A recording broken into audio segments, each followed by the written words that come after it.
क्या शुभ नाम है जी आप जी का? लाभ सिंह जी तूर। सर कहाँ से आए हैं आप? मैं लुधियाना से आया हूँ जी। सर क्या काम करते हैं आप? मैं अब रिटायर्ड हूँ, पेंशनर हूँ। पहले मैं डिस्ट्रिक्ट एजुकेशन ऑफिसर था पंजाब गवर्नमेंट में। पंजाब एजुकेशन सर्विस में अपनी नौकरी की है सारी, जिसमें मैं 30 साल नौकरी की है। कर्मचारी भी रहा हूँ, अधिकारी भी रहा हूँ।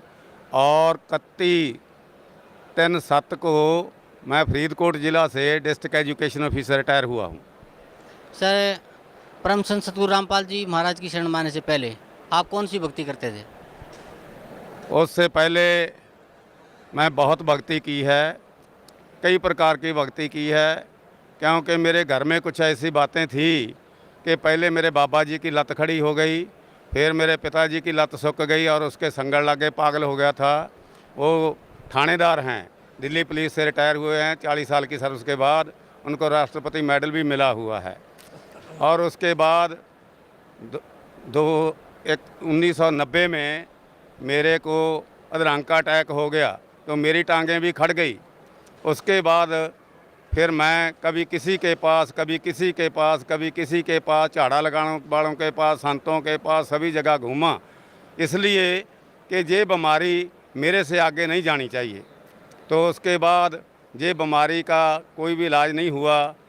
1995 में दोबारा अटैक हो गया। एक मैंने संत किया, उससे मैं मुसलमानी कलाम लिया, जो अपने धरती पर अवतार जो है गुरु जी की लिखी हुई किताब, उसमें भी शामिल है, जो है सुभान अल्लाह अल्हम्दुलिल्लाह अल्लाहू अकबर। उसने ये नाम मेरे को दिया था और उसको मैं दिन रात कमाया। उसके साथ मेरे में बहुत रिद्धि सिद्धि पैदा हो गई। और मैं जैसे गुरुजी बोलते हैं कि फिर मैं जो मेरा भक्ति मैंने करी थी मैं बांटने लग गया। तो उसके साथ क्या हुआ कि मेरा जो है जीवन सारा ही बर्बाद हो गया। क्योंकि लोगों को तो मैं सब कुछ कह रहे, जैसे गुरबाणी में लिखा है रिद्ध सिद्ध अवरा साध। तो मैंने जो सिद्धि कमाई थी या रिद्धि कमाई थी वो तो मैं लोगों को बांट दी और अपना शरीर गाड़ लिया। सर परम संत सतगुरु रामपाल जी महाराज की शरण में कैसे आए आप? हाँ जी, मैं पहले देखो गुरुद्वारा में भी जाता था, मंदिर में भी जाता था, मगर वहाँ पर जाने से मेरे को कोई शांति नहीं मिलती। मैं बहुत संतों को मिला, क्योंकि दुखी परिवार था। परिवार के सुख के लिए मैं सभी जगह ढूंढा। जो हमारे चोड़ेदार संत सजे हुए हैं, अपने आप संत सजे हुए हैं। क्योंकि जहाँ पर पता चला गुरुजी से कि संत क्या होता है, कि संत की करनी क्या होती है, और गुरबाणी में भी लिखा हुआ है, तो मैं जहाँ आने के लिए बहुत तत्पर हुआ। जब मेरे दोस्त इस अपने गुरमुख सिंह जी ने मेरे को बताया कि भाई, मैं कहा तू कहाँ गया था, मेरी खबर लेने भी नहीं आया, अस्पताल में मैं मर रहा था, तू मेरे मरने के बाद ही आ जाना था। तो इसने बताया कि मैं तो भाई जिसको आप ढूंढते थे वो दोनों जाने, वो संत मेरे को मिल गया। मैं कहा अच्छा, तेरे को मिल गया। तो हम हमेशा ही राजनीति की बातें करते रहते थे, घर वाले भी दुखी हो जाते थे, हम दिन पर रात लगे रहते थे। जब इसने मेरे को आकर, हम मोटर पे बैठे थे, धूप निकली हुई थी, दिसंबर का महीना था, इसने मेरे को बताया कि सतगुरु रामपाल जी महाराज तत्ववेत्ता संत अब बरवाड़ा में आए हुए हैं। जब मैंने सुना, मैं क्या उनकी क्या मतलब, आपको कैसे लगा, आपको कैसे जाना कि वो पूर्ण संत हैं? तो इसने मेरे को कहा कि ये किताब पढ़ ले। तब जो भक्ति सागर को संकेत था वो सिर्फ 20-30 पन्ने का ही था। तो जब मैंने पहले मखा भी तू चुप कर जा, मैं तेरी कोई बात नहीं सुननी, मैं उसी वक्त सारा पढ़ लिया। तो मेरे आंसू चल पड़े, रोने लग गया। मैं कहा अच्छा परमात्मा, मेरे सारा कुछ टूटने के बाद ही तूने मेरे को मिलना था।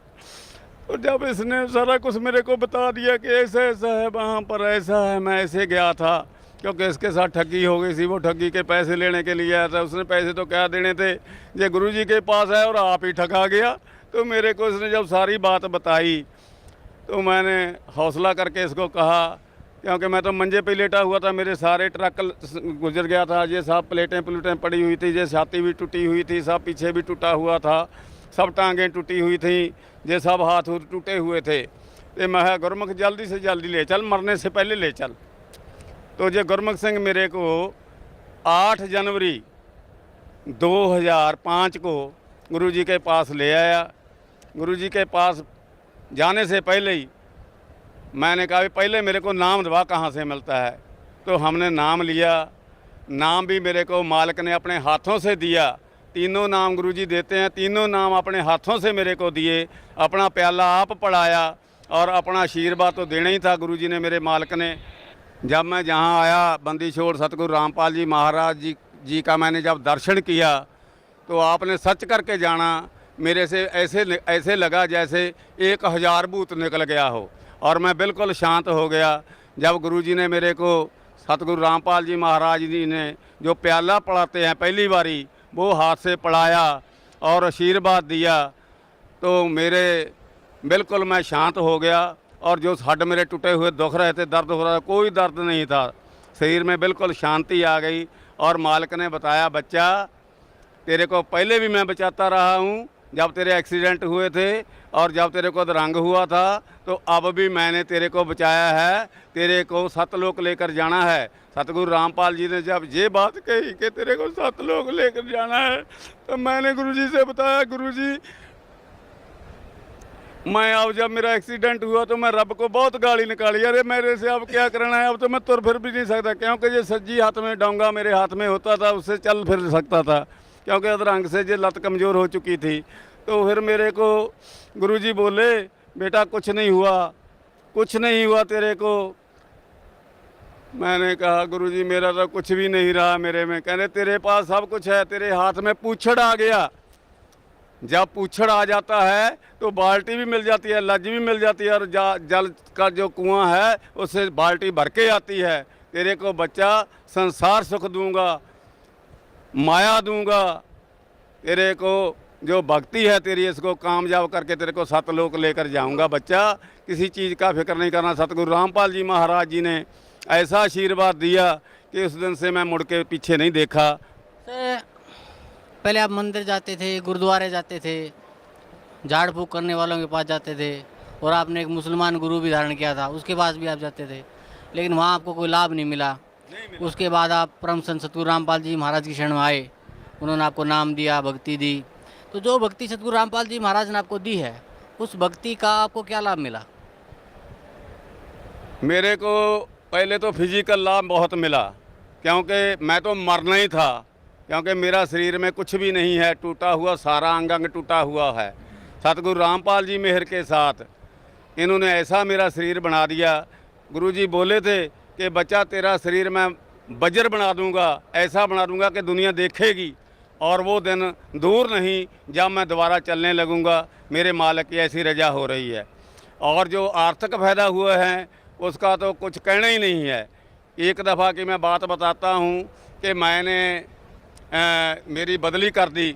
सारे जो मैं मोगा ज़िले में नौकरी करता था, सारे एमएलए हरे हुए और जीते हुए रल गए। मंत्री को कह दिया कि इसको अपन लेक्चरर लगाना है। मेरे को डाइट में लेक्चरर लगा दिया इन्होंने, जबकि वहाँ मेरी पोस्ट भी नहीं थी। इन्होंने ऐसा कर दिया मेरे साथ। जब मैं गुरुजी के पास मंदीशोर सतगुरु रामपाल जी महाराज के पास आया तो बोले आगे डीओ साहब। मैं कहा महाराज हे सच्चे पातशाह आपका बच्चा अब डीओ नहीं रहा, मास्टर बना दिया गया हूँ। गुरुजी ऐसे होकर बैठ गए और बोले मेरा बच्चा डीओ है, डीओ ही रहेगा, दुनिया की कोई ताकत इसको डीओ से नहीं हटा सकती। और जब मैं वापस गया आपने बड़े मतलब मैं गर्व से कह सकता हूँ और सबको गर्व से सुना सकता हूँ कि जाते को मेरे को डीओ फुल के ऑर्डर आए पड़े थे। तो पहले मैं डिप्टी डीओ था। फिर उसके बाद ये तो मेरे मान लो ये हुआ। उसके बाद जो मेरे केस थे वो सारे मेरे ख़त्म हो गए।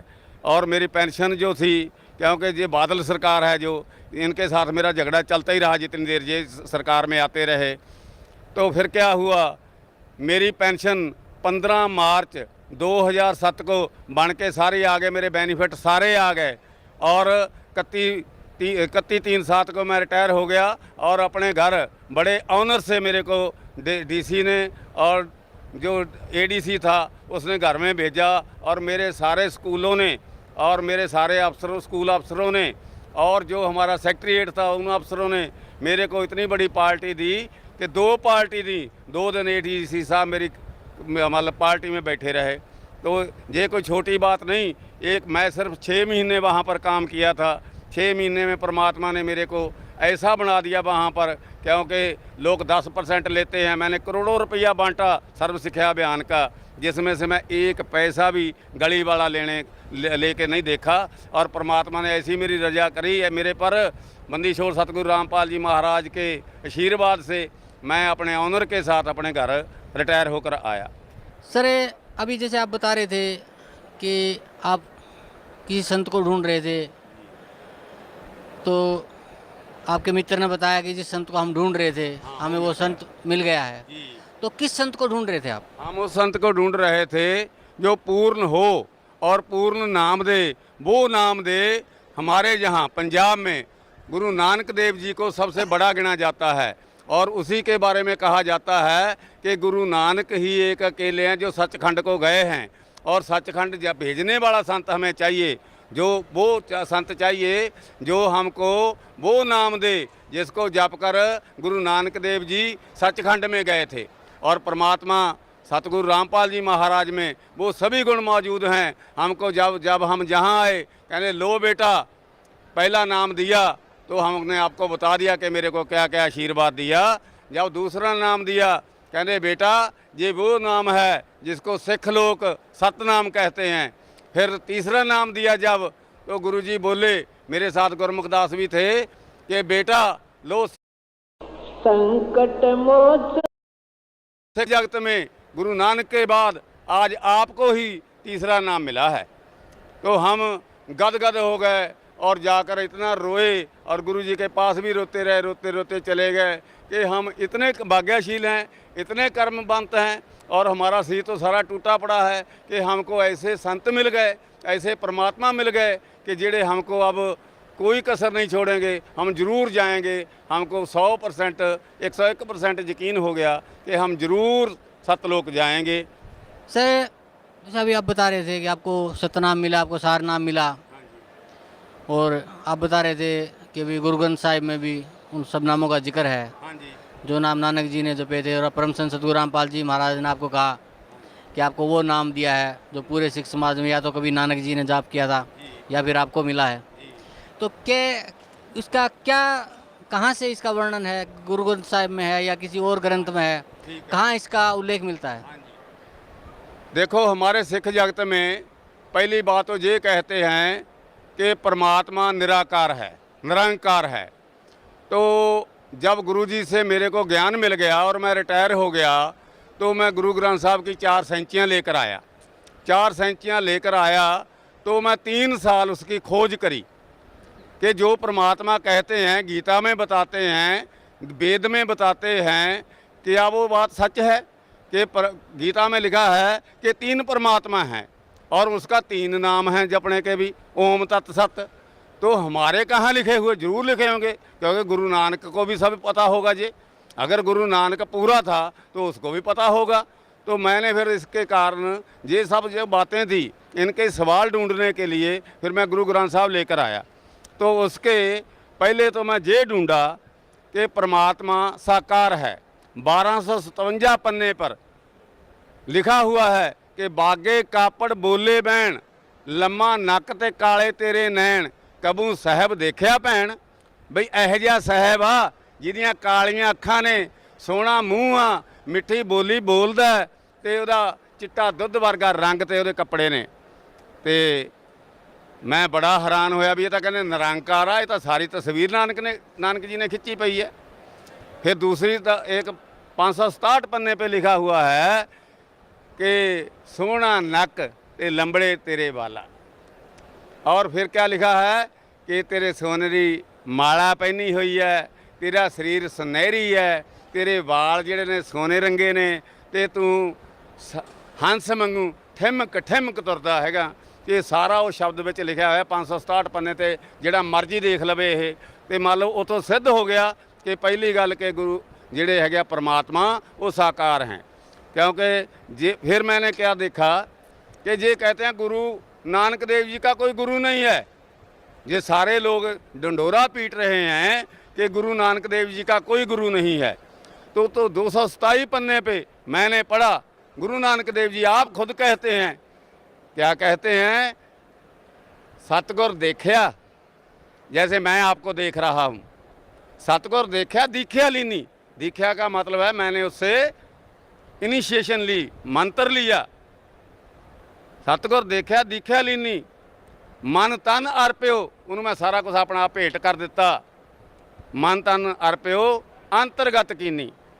फिर की कहते आ, गत मित पाई आत्म चीनी, कहते फिर मेरी गति मैनू मिली है। किने दवाई? गुरु ने। ये कहते ਉਹਦਾ गुरु कोई नहीं। फिर ये कहते शब्द गुरु सुरत धुन चेला। हुण गुरु शब्द गुरु का शब्द है। साढ़े 5 प्यारे अमृत छकाउंदे ने, वो भी तो बंदे ही ने। ਉਹੀ मूल मंत्र दिंदे आ, ਉਹੀ मतलब वाहिगुरू का मंत्र दिंदे आ, ते वो बंदे नहीं है। ये कह रहा जी असी बंदे गुरु नहीं मनना, ते आप सारे टोले जिन्ने संतां दे फिरदे आ, ते वो सारे की करदे आ, 5 बंदे तैयार करदे आ, अमृत दे सारे नूं पिला के अमृत छकाउंदे आ।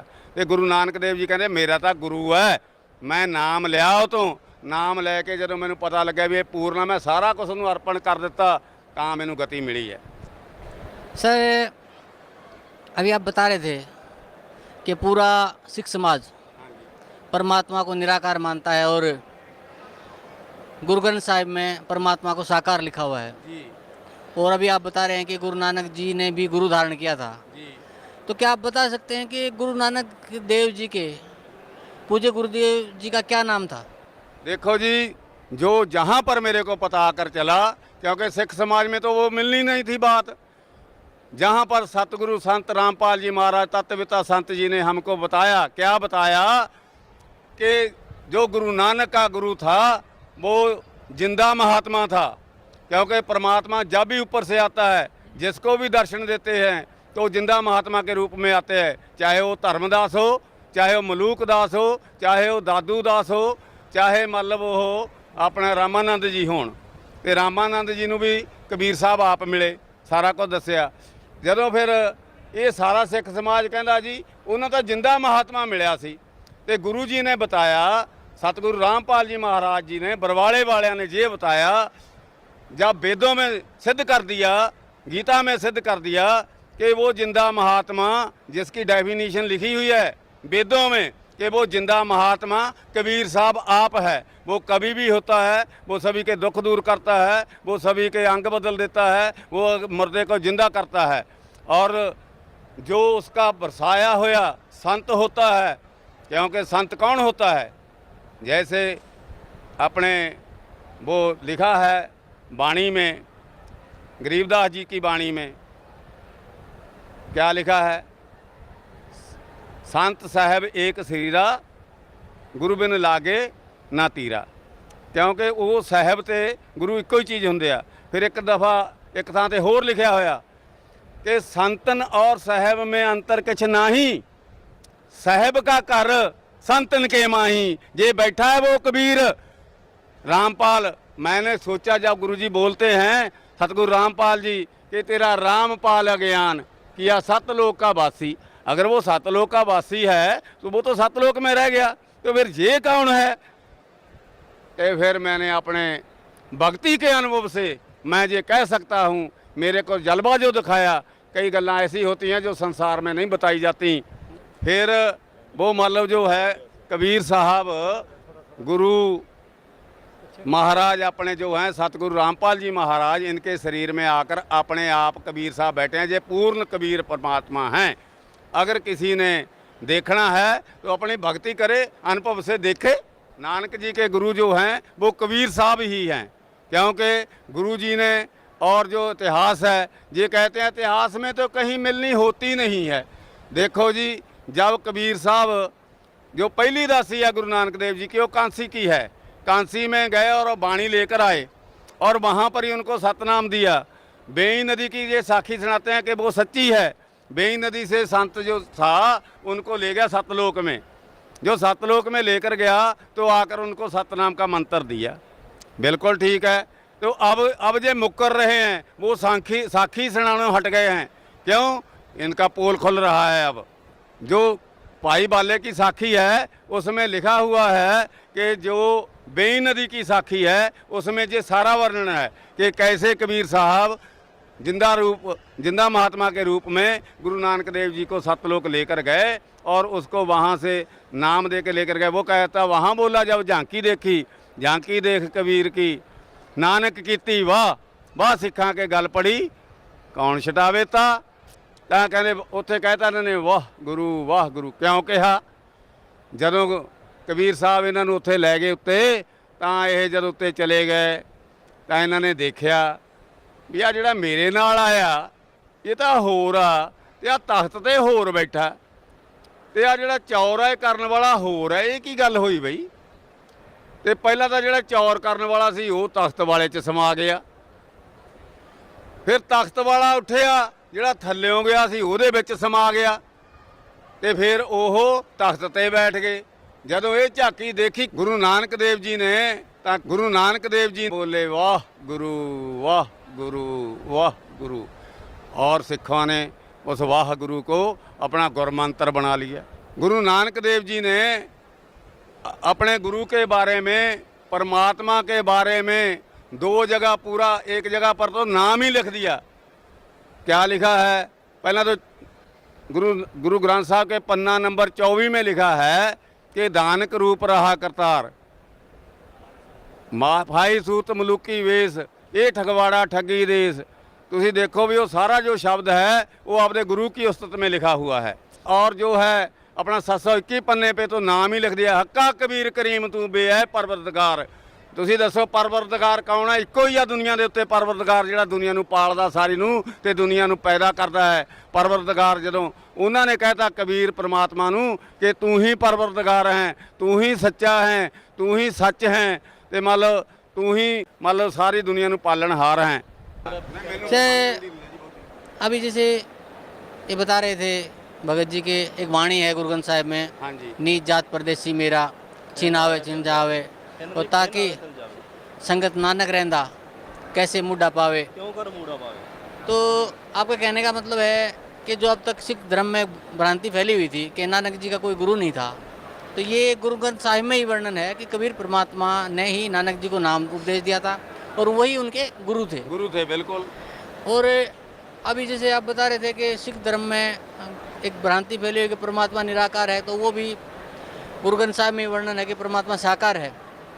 और अभी आप कह रहे थे कि जाकी वेग कबीर दी नानक की तिवा और वाह सिक्का दे गढ़ पड़ी अब कौन छुटावे ता।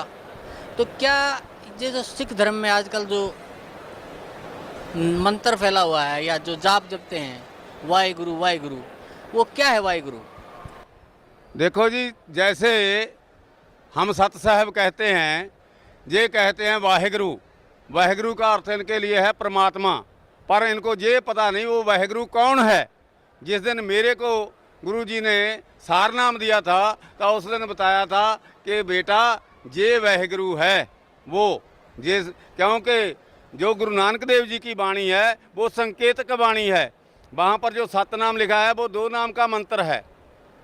2 नाम का मंत्र गुरु जी ने बताया हुआ है अपनी किताबों में लिखा हुआ है।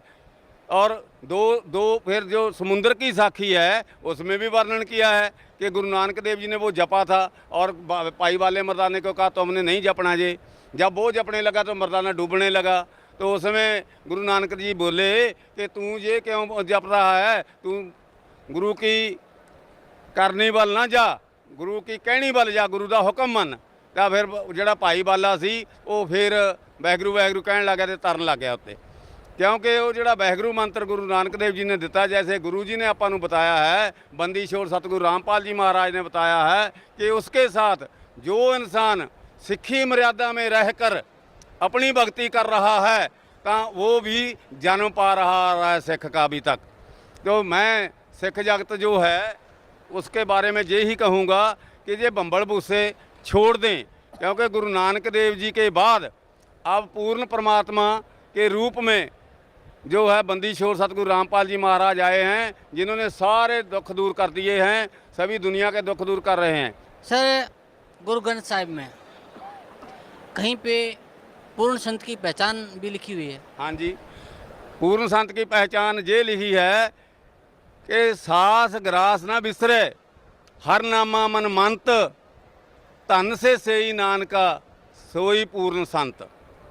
ਜਿਨ੍ਹਾਂ ਨੂੰ ਸਾਸ ਗਰਾਸ ਰੋਟੀ ਖਾਂਦਿਆਂ, ਜਿਵੇਂ ਆਪਾਂ ਨੂੰ ਕਿਹਾ ਜਾਂਦਾ ਹੈ, ਕਬੀਰ ਸਾਹਿਬ ਦਾ ਵੀ ਸ਼ਲੋਕ ਹੈ, ਫਿਰ ਨਾਮ ਖਾਤੇ ਨਾਮ ਪੀਤੇ नाम सोबत जागवे, नाम उठत नाम बैठत नाम सेती लागवे। तीनों नाम के बारे में गुरु नानक देव जी ने अपनी वाणी में लिखा हुआ है। पहला तो वो बोलते हैं कि सोई गुरु पूरा कहावे, जो दो अक्षर का भेद बतावे, एक छड़ावे एक लिखावे तो प्राणी निज कर जावे। जे गुरु ग्रंथ साहब में वाणी नहीं है, मगर उन्होंने गुरु ग्रंथ साहब के नाम लगा दी है, ये जो है अपने ब्यास वाले, तो उनमें क्या गुरु ग्रंथ साहब में क्या लिखा है, जे तू पढ़िया पंडित बीना, दोए अखर दोए नामा, परणवत नानक एक लंघावै, जेकर सच समावा। ये है सतनाम। ते ਜਿਹੜੇ ਪੰਜ ਨਾਮ ਨੇ ਉਹਨਾਂ ਬਾਰੇ ਕੀ ਕਹਿੰਦੇ ਆ, ਉਹਨਾਂ ਬਾਰੇ ਉਹ ਕਹਿੰਦੇ ਆ, ਕਹਿੰਦੇ ਮਤਲਬ ਆਨੰਦ ਸਾਹਿਬ ਦੇ ਵਿੱਚ ਵੀ ਆਉਂਦਾ ਤੀਜੀ ਪਾਤਸ਼ਾਹੀ ਦਾ, ਤੇ ਪਹਿਲੀ ਪਾਤਸ਼ਾਹੀ ਨੇ 1291 ਸਫੇ ਦੇ ਉੱਤੇ ਲਿਖਿਆ ਹੈ ਕਿ ਤੂੰ ਪੰਜ ਨਾਮ ਜੇ ਪ੍ਰਾਪਤ ਕਰਨੇ ਹਨ ਤਾਂ ਉਹ ਗੁਰੂ ਲੱਭ, ਜਿਹੜਾ ਗੁਰੂ ਨੇ ਆਪ ਘਰ ਦੇਖਿਆ ਹੋਵੇ, ਘਰਮੇ ਘਰ ਦਿਖਾਏ ਦੇ, ਸੋ ਸਤਿਗੁਰ ਪੁਰਖ ਸਜਾਨ, ਪੰਜ ਸ਼ਬਦ ਧੁਨ ਘਾਰ ਧੁਨ ਬਾਜੇ ਸ਼ਬਦ ਨਿਸ਼ਾਨ। ਪੰਜ ਸ਼ਬਦਾਂ ਬਾਰੇ ਉੱਥੇ ਵਰਣਨ ਆਉਂਦਾ, ਸੰਕੇਤ ਆਉਂਦਾ ਹੈ। ਫਿਰ ਐਵੇਂ ਜਿਵੇਂ ਆਨੰਦ ਸਾਹਿਬ ਦੇ ਵਿੱਚ ਆਉਂਦਾ ਹੈ, ਪੰਜ ਸ਼ਬਦ ਘਰ ਸੁਭਾਗੇ ਸ਼ਬਦ ਬਾਜੇ, ਕਲਾ ਜਿਤ ਕਰ ਧਾਰੀ ਹੈ, ਪੰਜ ਦੂਤ ਦਵਾਸ ਕੀਤੇ, ਕਾਲ ਕੰਟਕ ਮਾਰਿਆ ਤੁਰ ਕਰਮ ਪਾਇਆ ਤੋ ਜਿਨ ਕੋ ਸੇ ਨਾਮ ਹਰ ਕੇ ਲਾਗੇ। ਇਹ ਪੰਜ ਨਾਮਾਂ ਨੂੰ ਪੁੱਛਣ ਦੇ ਲਈ ਮੈਂ ਸਾਰੇ ਪੰਜਾਬ ਦੇ ਜਿਹੜੇ ਸੰਤ ਆਪਣੇ ਆਪ ਨੂੰ ਕਹਾਉਂਦੇ ਨੇ, ਸਾਰਿਆਂ ਦੇ ਡੇਰਿਆਂ ਤੇ ਗਿਆ, ਕਿਸੇ ਨੇ ਨਹੀਂ ਦੱਸੇ ਇਹ, ਕਿਉਂਕਿ ਹੈ ਹੀ ਨਹੀਂ ਕਿਸੇ ਕੋਲੇ। ਜਦੋਂ ਨਾਮ ਹੀ ਹੈ ਨਹੀਂ ਤੇ ਅਸੀਂ ਜਾਵਾਂਗੇ ਕਿੱਥੇ ਜੀ। ਫਿਰ ਇਸੇ ਤਰ੍ਹਾਂ ਨਾਲ ਹੀ ਜਿਵੇਂ ਨੀਚ ਜਾਤ ਪਰਦੇਸੀ ਮੇਰਾ, ਛਿਨ ਆਵੇ ਛਿਨ ਜਾਵੇ ਵੇ, ਲਿਖਿਆ ਹੋਇਆ ਜਿਹੜਾ, ਇਵੇਂ ਜਿਵੇਂ ਹੀ ਜਿਵੇਂ ਆਪਣੇ ਗੀਤਾ ਦੇ ਵਿੱਚ ਦੋ ਸ਼ਬਦ ਨੇ, ਬ੍ਰਿਜ ਦਾ ਸ਼ਬਦ ਹੈ ਆਪਣੇ 62ਵੇਂ ਸ਼ਲੋਕ ਦੇ ਵਿੱਚ, ਬ੍ਰਿਜ ਦਾ ਮੈਂ ਨਾ ਇਹਨਾਂ ਨੇ ਆਣਾ ਕਰ ਦਿਆ ਹੈ, ਜਾਣਾ ਹੈ। ਅਨੁ ਤਮਾਮ ਦਾ ਅਰਥ ਇਹਨਾਂ ਨੇ ਜਿਹੜਾ ਹੈ ਅਨਉੱਤਮ ਦੀ ਥਾਂ ਤੇ ਉੱਤਮ ਲਗਾ ਦਿਆ। ਇਸੇ ਤਰ੍ਹਾਂ ਨਾਲ ਹੀ ਜੇ ਸ੍ਰੀ ਗੁਰੂ ਗ੍ਰੰਥ ਸਾਹਿਬ ਦੇ ਸਿਰਫ ਦੋ ਅਰਥ ਬਦਲ ਦਿੱਤੇ ਜਾਣ, ਦੋ ਅਰਥ ਨਹੀਂ ਸਹੀ ਅਰਥ ਲਗਾ ਦਿੱਤੇ ਜਾਣ, ਕਿਹੜੇ ਕਿਹੜੇ, ਹੱਕਾ ਕਬੀਰ ਕਰੀਮ ਤੂੰ, ਇਹ ਕਬੀਰ ਨੂੰ ਕਹਿੰਦੇ ਆ ਵੱਡਾ, ਕਬੀਰ ਨੂੰ ਇਹ ਵੱਡਾ ਕਹਿੰਦੇ ਆ। ਜਦੋਂ ਕਿ ਕਬੀਰ ਦਾ ਜੇਕਰ ਪ੍ਰਾਪਰ ਨਾਮ ਲਿਆ ਜਾਵੇ, ਕਬੀਰ ਹੀ ਰੱਖਿਆ ਜਾਵੇ, ਤਾਂ ਸਿੱਧ ਹੋ ਜਾਂਦਾ ਕਿ ਗੁਰੂ ਨਾਨਕ ਦੇਵ ਜੀ ਦਾ ਗੁਰੂ ਕੌਣ ਹੈ, ਤੇ ਉਹ ਕਬੀਰ ਸਾਹਿਬ ਹੀ ਨੇ। ਤੇ ਇਸੇ ਤਰ੍ਹਾਂ ਨਾਲ ਹੀ ਜਿਹੜਾ ਹੈ ਧਾਨਕ ਰੂਪ ਰਹਾ ਕਰਤਾਰ 24 ਪੰਨੇ ਦੇ ਉੱਤੇ, ਧਾਨਕ ਦਾ ਮਤਲਬ ਉਹਨਾਂ ਦੀ ਬੋਲੀ ਦੇ ਵਿੱਚ, ਯੂਪੀ ਦੀ ਬੋਲੀ ਦੇ ਵਿੱਚ ਧਾਨਕ ਦਾ ਮਤਲਬ ਹੁੰਦਾ ਹੈ ਜਲਾਹਾ, ਤੇ ਸਾਡੇ ਪੰਜਾਬ ਦੀ ਬੋਲੀ ਦੇ ਵਿੱਚ ਇਹਨਾਂ ਨੇ ਅਰਥ ਕੀ ਲਾਏ ਨੇ, ਸੈਂਸੀ, ਜਦੋਂ ਕਿ ਸੈਂਸੀ ਅਰਥ ਨਹੀਂ ਹੈ ਉਹਦਾ।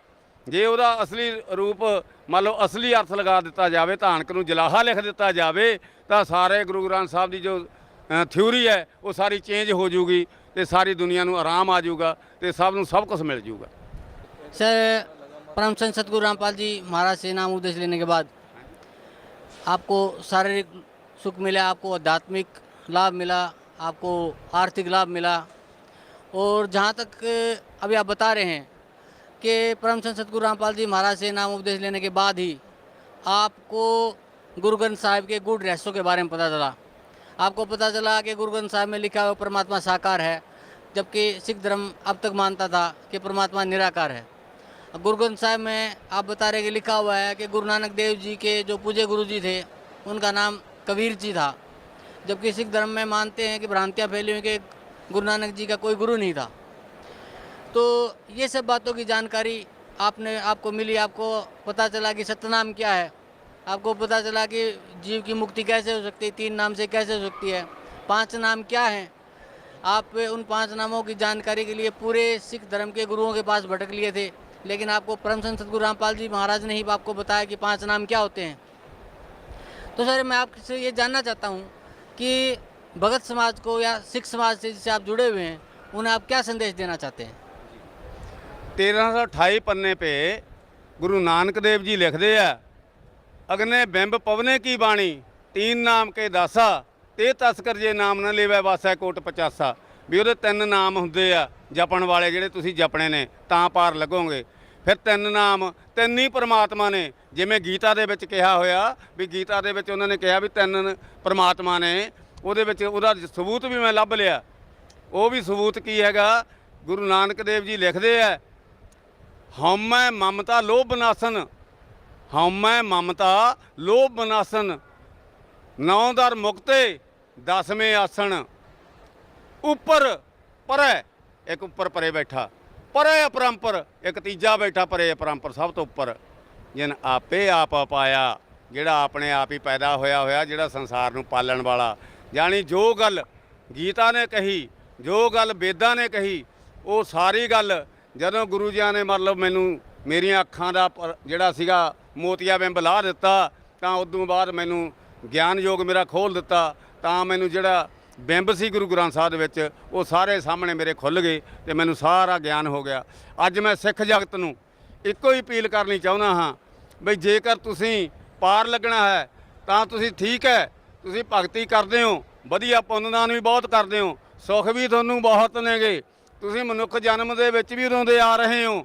ਜੇਕਰ ਤੁਸੀਂ ਪਾਰ ਉਤਾਰਾ ਕਰਾਉਣਾ ਹੈ ਤਾਂ ਆਓ ਸਤਿਗੁਰੂ ਰਾਮਪਾਲ ਜੀ ਮਹਾਰਾਜ ਕੋਲੇ। ਬਰਵਾਲਾ ਦੇ ਵਿੱਚ ਬੈਠੇ ਆ ਉਹ, ਜਿਨ੍ਹਾਂ ਨੇ ਸਾਰੀ ਦੁਨੀਆ ਨੂੰ ਤਾਰਨ ਦਾ ਸੰਕਲਪ ਕੀਤਾ ਹੋਇਆ ਹੈ। ਗੁਰੂ ਪਰਮਾਤਮਾ ਵੱਲੋਂ ਉਹਨਾਂ ਨੂੰ ਹੁਕਮ ਵੀ ਹੋਇਆ ਹੈ। ਆਓ ਉਹਨਾਂ ਤੋਂ ਨਾਮ ਦੀਖਿਆ ਲਓ। ਜਿਹੜੇ ਤਿੰਨ ਨਾਮ ਦਾ ਦਾਸ ਗੁਰੂ ਨਾਨਕ ਦੇਵ ਜੀ ਆਪਣੇ ਆਪ ਨੂੰ ਕਹਿੰਦੇ ਆ, ਉਹ ਤਿੰਨ ਨਾਮ ਸਿਰਫ ਇੱਥੋਂ ਹੀ ਮਿਲਦੇ ਆ, ਹੋਰ ਸੰਸਾਰ ਤੇ ਕਿਤੋਂ ਨਹੀਂ ਮਿਲਦੇ। You can found in everywhere all over the universal. Sir कुछ और बताना चाहेंगे आप परम संत सतगुरु रामपाल जी महाराज के बारे में या उनकी भक्ति के बारे में? हाँ जी, देखो जी, मेरे को पूछा गया है कि भक्ति के बारे में बताओ जो सतगुरु रामपाल जी महाराज जी से मिली है। अभी अभी दो बातें हुई हैं, अभी अभी थोड़े दिन हुए भक्ति करते हुए, तो मेरे पास वर्मा जी आ गए। जब वर्मा जी आ गए तो मेरे को बोले, अपने ब्रह्मलोक में ले गए वो, जहाँ से जो सारे दुनिया के ग्रंथ आए हुए हैं वो सभी को पढ़ते हुए, दाऊद को पढ़ता दिखाया, इब्राहिम को पढ़ता दिखाया, मोहम्मद साहब को पढ़ता दिखाया, गुरुओं को पढ़ता दिखाया, तो मेरे को बाइबल पढ़ते दिखाए अपने ईसा मसीह जी, तो सारे ग्रंथ दिखाए। उसके बाद कहता ये देख रहे हो आप क्या हो रहा है? मैं कहा हाँ जी बताओ। मैं कहा ये सब ग्रंथ पढ़ रहे हैं जो इन्होंने भेजे हैं नीचे। वो कहता ये ग्रंथ मैंने दिए थे इनको। मैं कहा ठीक है जी। तो कहते भी तेरा जो गुरु है सतगुरु रामपाल जी महाराज जो तेरा गुरु है, उसने तेरे को गुरु नानक देव जी के बारे में, उनकी भक्ति में के बारे में, उनके नाम के बारे में, उनके गुरु के बारे में सारा कुछ तेरे को बता दिया। और गुरु ग्रंथ साहब में जो रहस्य लुके हुए थे वो भी तेरे को समझा दिए। अब तू बैठा क्यों हाथ पे हाथ रख के बैठा है? दुनिया को सारा कुछ समझा दे। तो मैंने हंस कर कहा उसको, अच्छा तू मेरे को डुबोने के लिए आया है कि तारने के लिए आया है? तो वो कहने लगा क्या बात? मैं कहा मैं गुरु नहीं बनना चाहता, मेरा सतगुरु तारने के लिए आया है, जिसने मेरे को ये ज्ञान दिया है वो ही सारी दुनिया को तारेगा। मैं तो अपना तरना है भाई, मैं तो सतलोक जाना है, मैं ये काम नहीं करना। तो मेरे आगे वो हथ बन के चला गया। तो मैं जब ये सारी बात गुरुजी से बताई तो गुरुजी कहते बेटा आपकी परीक्षा थी, आप उसमें पास हो गए।